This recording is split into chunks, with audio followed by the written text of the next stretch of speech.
Dieu, nous voulons te bénir et te rendre grâce en rapport avec ces moments. Nous te louons et nous bénissons ta présence au milieu de nous cet après-midi. Seigneur, nous pensons à toutes ces personnes qui nous suivent de loin. Nous prions, Père, pour que ton shalom soit leur partage. Nous prions, Père, pour que ta grâce et ta faveur abondent sur chacune de leurs vies. La Bible déclare que ta parole ne retourne jamais à toi sans avoir accompli l'œuvre pour laquelle elle a été envoyée. Seigneur, nous prions pour que ta parole accomplisse pleinement ton œuvre en rapport avec chacune de nos vies. Seigneur, nous voulons bénir ton nom au sujet de ton serviteur, l'apôtre Jean-Victor Na, et de sa chère et tendre épouse. Nous voulons penser également à tous ceux qui œuvrent au révérend Wilfrid, mais également à tous ceux qui sont impliqués sous une forme ou sous une autre dans le cadre de cette œuvre. Seigneur, souviens-toi d'eux et répands ta faveur sur leur vie au-delà de toute mesure. Seigneur, agis afin que leurs rêves les plus secrets puissent s'accomplir dans le nom de Jésus-Christ de Nazareth. Seigneur, qu'au-delà des épreuves, au-delà des assauts de l'ennemi, Seigneur, qu'ils tiennent bon et qu'ils aillent de l'avant pour accomplir la vocation céleste, pour pleinement accomplir le mandat divin. Nous te bénissons et nous te disons merci pour ta parole. Seigneur, opère dans chaque vie au travers des signes et des prodiges dans le nom de Jésus-Christ de Nazareth, nous te le demandons. Seigneur, ta parole a la capacité de délivrer, elle a la capacité de restaurer, elle a la capacité de relever, alors que plusieurs œuvrent à ce que le message soit répandu un peu partout dans le monde, en le partageant, en commentant le message. Seigneur, je te prie également de te souvenir d'eux. Oh Dieu, s'il y a un homme, une femme qui reçoit de ta part une bénédiction quelconque en rapport avec ce qui se fait, souviens-toi également de ceux qui partagent et bénis-les aussi au-delà de toute mesure. Merci pour ta sainte présence. Merci Seigneur pour l'onction qui brise au joug. Merci Seigneur pour ta gloire au milieu de nous. Merci Seigneur pour cette atmosphère de vie. Oh Dieu, merci pour le souffle de vie que tu nous accordes. Nous voulons ici également profiter de cette occasion pour t'exprimer notre gratitude. Reçois la gloire, Père. Reçois la puissance, Père. Reçois la louange. Agis puissamment, Seigneur, de telle sorte que les uns et les autres puissent dire: nos cœurs ne brûlaient-ils pas au-dedans de nous alors qu'ils nous parlaient, exactement comme ce fut le cas pour les disciples d'Emmaüs. Seigneur, viens et parle. Seigneur, viens et redonne de la force à une vie. Seigneur, viens guérir une âme dans le nom de Jésus-Christ de Nazareth, nous te le demandons. Seigneur, viens essuyer les larmes d'une personne au nom de Jésus-Christ de Nazareth. Viens, révèle-toi comme celui qui est Jéhovah Jireh. Pour celui qui est dans le manque, la Bible dit que tu es le Dieu pourvoyeur. Révèle-toi comme celui qui est Yahweh Shalom, c'est-à-dire le Dieu de paix. Pour celui qui connaît le trouble en ce moment, oh Dieu, c'est sur toi que sont focalisés nos regards. Merci d'étendre ta main sur nous. Merci de répandre ta grâce et merci de parler à nos cœurs. C'est dans le nom de Jésus-Christ de Nazareth que nous t'avons prié ainsi, Père. Amen. Amen. Si vous avez vos Bibles, ouvrez-les s'il vous plaît dans Job, au chapitre 33. Et nous lirons ensemble à partir du verset 14. C'est la suite du message que nous avons eu dimanche dernier. Et le thème du message de dimanche dernier était le suivant: la puissance des rêves. Il y a de la puissance dans le rêve. Je veux vous encourager ce soir À tous ceux qui nous suivent de loin, sachez qu'il y a de la puissance dans le rêve. Que personne ne tue ton rêve. Et ne permettez à rien ni à personne de tuer ton rêve. Conserve précieusement le rêve que Dieu t'a communiqué. Au-delà des épreuves, au-delà des attaques, et les regards focalisés sur ce que Dieu t'a dit. Il est question de la puissance de rêve. Et nous avons lu ceci dans Job au chapitre 33. Dieu parle, au verset 14, Dieu parle cependant tantôt d'une manière, tantôt d'une autre. Et l'on n'y prend point garde. Il parle par des songes, par des visions nocturnes, quand les hommes sont livrés à un profond sommeil, quand ils sont endormis sur leur couche. Alors il leur donne des avertissements et met le sceau à ses instructions, afin de détourner l'homme du mal et de le préserver de l'orgueil, afin de garantir son âme de la fosse et sa vie des coups du glaive. Dieu, au travers des rêves, nous donne des informations. Dans le rêve, Dieu nous révèle la destinée prophétique. Dans un rêve, Dieu nous montre notre futur. Dans un rêve, Dieu peut nous révéler l'élévation. Il y a de la puissance dans le rêve. Le rêve peut épargner une vie d'une mort certaine. Et nous l'avons vu dimanche dernier. Dieu se révèle aux mages et il dit, ne prenez pas le chemin qui conduit vers Hérode. Dans une vision, Dieu parle à Joseph et dit à Joseph, prends la mère et l'enfant, retirez-vous. Le rêve va te garder. Le rêve va te protéger. Le rêve va préserver ton âme du glaive. Il y a de la puissance dans le rêve. Trop de gens négligent et méprisent les rêves. Le rêve peut relever l'économie d'une nation. Le rêve peut régler des problèmes d'ordre conjugaux. Ce fut le cas de Joseph et Marie. Joseph méditait, réfléchissait sur la façon dont il devait procéder en rapport avec Marie parce que ce qu'ils étaient en train de vivre était inhabituel. Et ce qui va se passer, c'est que Dieu va se révéler à Joseph et va dire à Joseph, ne crains point de prendre pour épouse Marie, car l'enfant qu'elle porte dans son sein vient de moi. Donc le rêve va préserver. Le rêve va régler un certain nombre de problèmes. Nous l'avons vu également avec le pharaon au temps de Joseph. Il y a de la puissance dans le rêve. C'est la raison pour laquelle, lorsqu'autrefois un roi rêvait, il cherchait à tout prix l'interprétation du rêve. Et pour l'interprétation du rêve, il était capable de faire appel aux astrologues, aux magiciens et parfois même de mettre un terme à la vie de certains de ces sujets parce qu'il devait connaître l'interprétation du rêve. Il y a de la puissance dans le rêve. Il y a des gens qui échouent dans la vie parce qu'ils méprisent le rêve, parce qu'ils n'accordent aucune considération au rêve. Dans Job, on voit de façon claire que Dieu parle au travers du rêve. Il donne des révélations, il donne des instructions, il parle, il se révèle. On le voit également dans Daniel 5.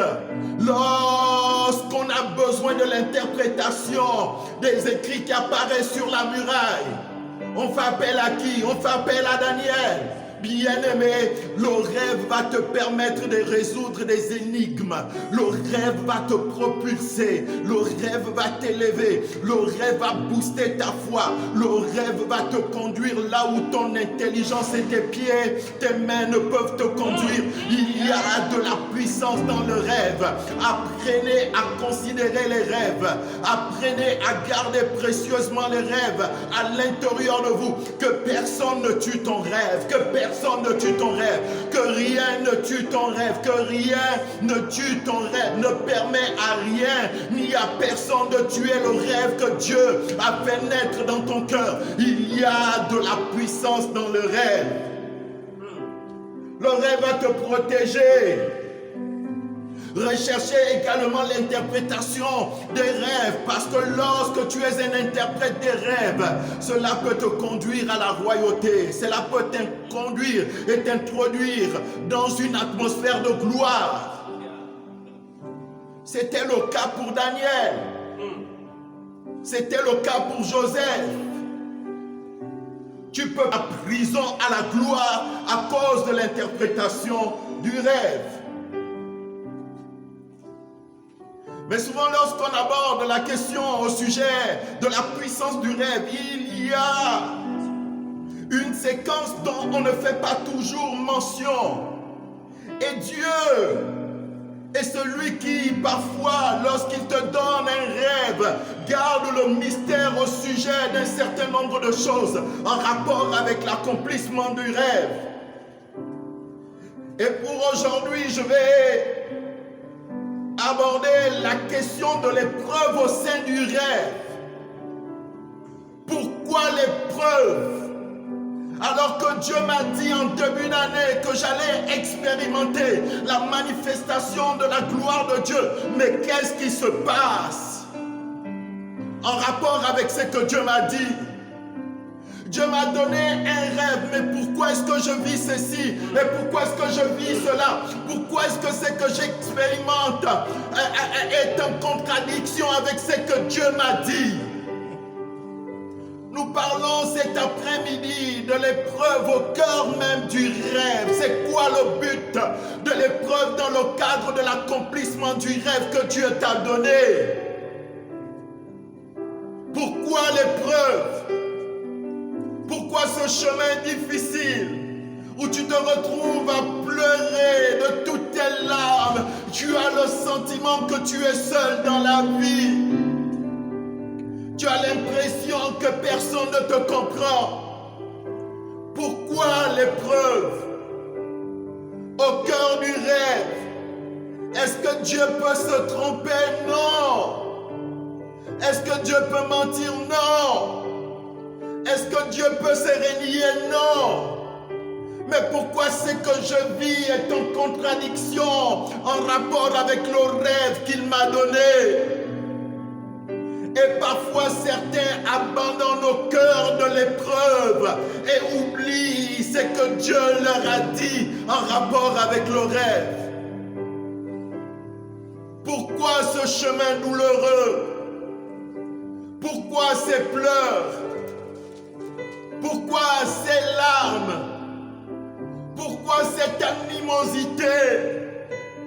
Pourquoi cette haine? Pourquoi Dieu m'a révélé la gloire et j'ai le sentiment que je suis dans une forme de prison? Pourquoi? Ensemble, nous allons découvrir pourquoi l'épreuve au cœur du rêve. Et pour cela, nous allons méditer en rapport avec la vie de celui que j'appelle le maître rêveur, c'est-à-dire Joseph. Si tu n'as pas l'habitude de rêver, apprends à prier Dieu en disant: Dieu, Seigneur, accorde-moi des rêves, donne-moi de rêver, donne-moi de rêver, je veux rêver, parce que le rêve va te garder, le rêve va te protéger, le rêve va te propulser, le rêve va t'aider à te maintenir en place au-delà de tout ce que tu peux vivre, au-delà de tout ce par quoi tu peux passer. Pourquoi l'épreuve au cœur du rêve?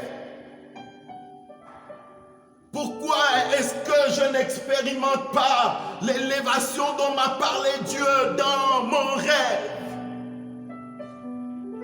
Pourquoi est-ce que je ne connais pas la bénédiction que le Seigneur m'a promise l'autre fois quand il m'a visité alors que j'étais sur ma couche?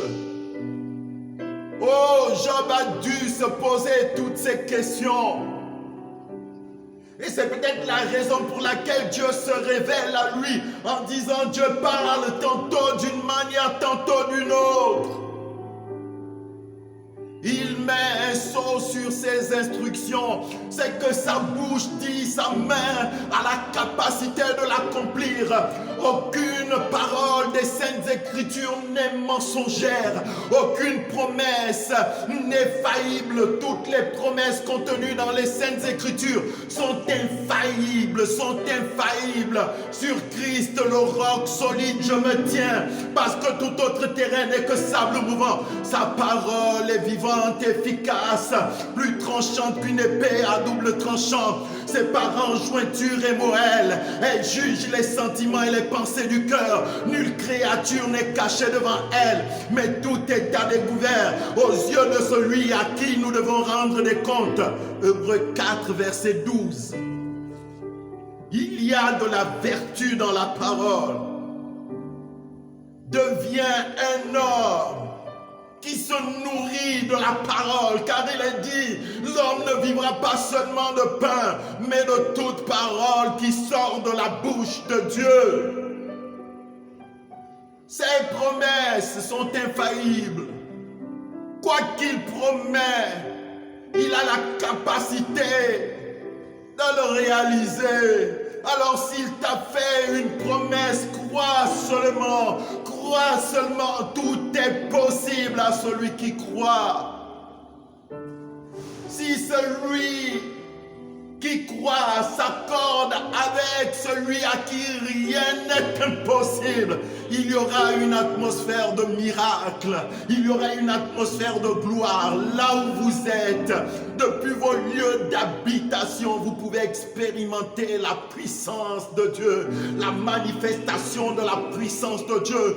Je vois un homme qui est en train d'être miraculeusement guéri depuis son lieu d'habitation. L'homme est visité par la grâce de Dieu. Dieu est en train de guérir cet homme. Et cet homme peut ressentir littéralement la manifestation de la puissance de Dieu au sein de son corps. C'est glorieux ce qui se passe maintenant.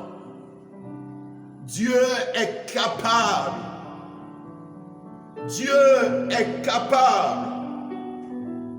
Nous parlons de l'épreuve au sein du rêve. Pourquoi l'épreuve? Pourquoi cette injustice? Pourquoi je suis sujet au mépris alors que Dieu m'a parlé? Pourquoi la douleur alors que Dieu est celui qui m'a dit qu'il guérit toutes mes douleurs? Pourquoi? Nous parlons de l'épreuve au cœur du rêve, de l'épreuve au cœur du rêve. L'épreuve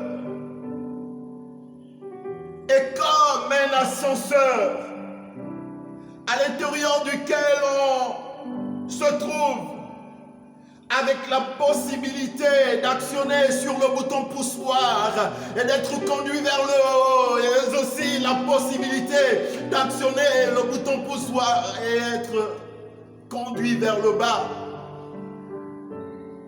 L'épreuve peut t'anéantir comme l'épreuve peut te conduire vers le sommet. C'est la raison pour laquelle vous devez faire de vos épreuves un véritable tremplin pour atteindre le sommet. Mais pourquoi est-ce que Dieu nous conduit par le chemin de l'épreuve? Dans le cadre de l'accomplissement du rêve. En fait, Dieu nous conduit par le chemin de l'épreuve pour nous apprendre l'humilité. Il nous conduit par le chemin de l'épreuve dans le cadre de l'accomplissement du rêve pour nous enseigner à dépendre de lui.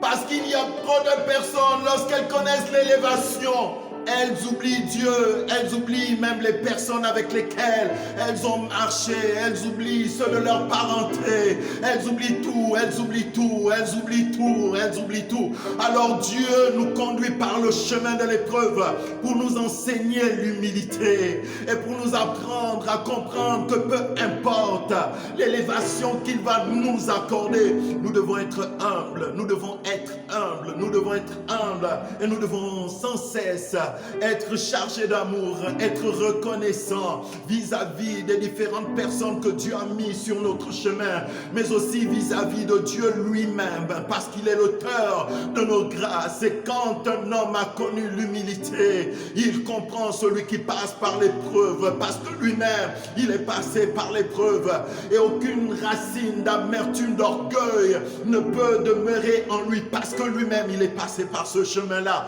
Nous parlons de l'épreuve. Et pourquoi l'épreuve? Au sein du rêve.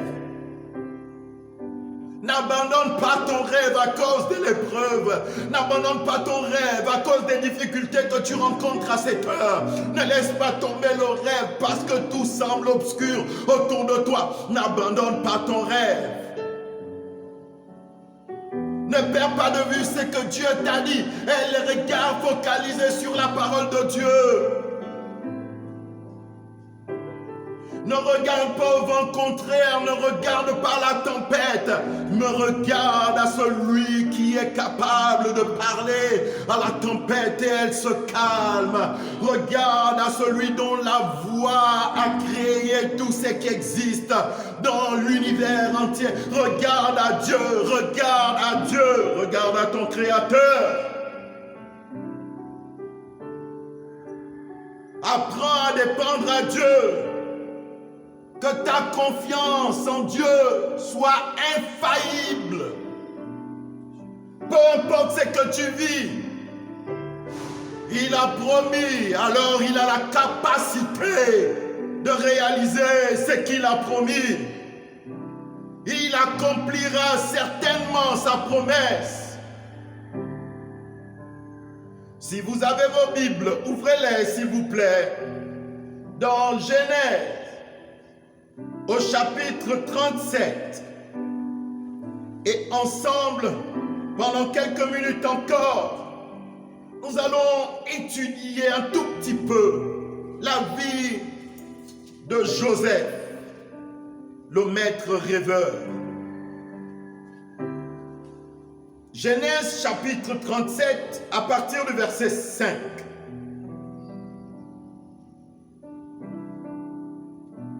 Joseph eut un songe et il le raconta à ses frères qui le haïrent encore davantage. Il leur dit, écoutez, dans ce songe que j'ai eu, nous étions à lier des gerbes au milieu des champs et voici une gerbe se leva et se tint debout. Et voici ma gerbe se leva et se tint debout. Et vos gerbes l'entourèrent et se prosternèrent devant elle. Ses frères lui dirent, est-ce que tu régneras sur nous? Est-ce que tu nous gouverneras? Et ils le haïrent encore davantage à cause de ses songes et à cause de ses paroles. Il y eut encore un songe. Et il le raconta à ses frères. Il dit, j'ai eu encore un songe et voici le soleil, la lune, les 11 étoiles se prosternèrent devant moi. Au verset 10, il le raconta à son père et à ses frères. Son père le réprimanda et lui dit, que signifie ce songe que tu as eu? Faut-il que nous venions, moi, ta mère et tes frères, nous prosterner en terre devant toi? Ses frères eurent de l'envie contre lui, mais son père garda le souvenir de ces choses. Pourquoi une telle animosité au sein de la famille à cause des rêves? Pourquoi La famille doit se disloquer à cause d'un rêve. Pourquoi la jalousie? Pourquoi haïr celui qui a reçu le rêve au sein de la famille? Pourquoi? Pourquoi vouloir détruire celui qui a un rêve en rapport avec une nation? Pourquoi vouloir détruire celui qui a reçu de la part du Seigneur un rêve? Pourquoi les frères haïssaient? Oh, bien-aimé, je prie pour qu'il n'en soit pas le cas pour toi. Aime ton frère, aime ta sœur. Et si un membre de la famille a reçu un rêve, tiens-toi à côté de ce membre de la famille et booste le membre de la famille en rapport avec le rêve qu'il a reçu. Si quelqu'un au sein d'une ville a reçu un rêve, sois celui qui soutient le rêve, mais pas celui qui combat le rêve. Sois celui qui soutient le rêve lorsqu'il est divin, mais pas celui qui essaye de détruire le rêve. Soutiens le rêve, soutiens le rêve. Bats-toi pour qu'un rêve se réalise. Bats-toi pour qu'un rêve s'accomplisse. Donne le meilleur de toi-même. N'agis pas comme les frères de Joseph qui avaient de la haine pour lui à cause des rêves que Dieu lui donnait. Ces rêves venaient du Seigneur, ces rêves venaient de Dieu, mais ils le haïrent davantage. Or, les rêves avaient pour but de prendre également soin d'eux. Lorsqu'un homme au sein d'une maison reçoit une bénédiction, la bénédiction participe également à toute la famille, au bien-être de toute la famille. Mais ils le haïrent au point où ils ont même décidé de le tuer. Et cela se trouve au verset 14 du même chapitre. La Bible dit qu'ils le virent de loin et avant qu'il ne fût près d'eux, ils complétèrent de le faire mourir. Ils se dirent l'un à l'autre, voici le faiseur de songes qui arrive. Venez maintenant, tuons-le et jetons-le dans une citerne. Nous dirons qu'une bête féroce l'a dévoré et nous verrons ce que deviendront ces songes. Je veux que tu saches qu'on ne tuera jamais ton rêve. Je veux que tu saches que personne ne pourra tuer ton rêve. Peu importe ce qui médite la destruction et la mort de tes rêves, on ne les tuera pas. On ne les tuera pas. On ne les tuera pas. Je veux dire à quelqu'un cet après-midi que ton rêve va s'accomplir. Nul ne pourra tuer ton rêve en rapport avec ton miracle, en rapport avec ta guérison, en rapport avec ta délivrance, en rapport avec ta restauration, en rapport avec ton élévation. Tu vas quelque part. Gloire divine, tu vas quelque part. Gloire divine, tu vas quelque part. Église du Gabon, tu vas quelque part. Et nul ne pourra t'arrêter. Nul ne pourra détruire ton rêve. Dans le nom de Jésus-Christ de Nazareth, nul ne pourra détruire ton rêve. Je veux que tu te tiennes dans sa présence maintenant. Alors que nous sommes en train de clore cette étude en rapport avec cette deuxième phase du lieu où tu te trouves, que le rêve que Dieu t'a donné reprenne vie maintenant même.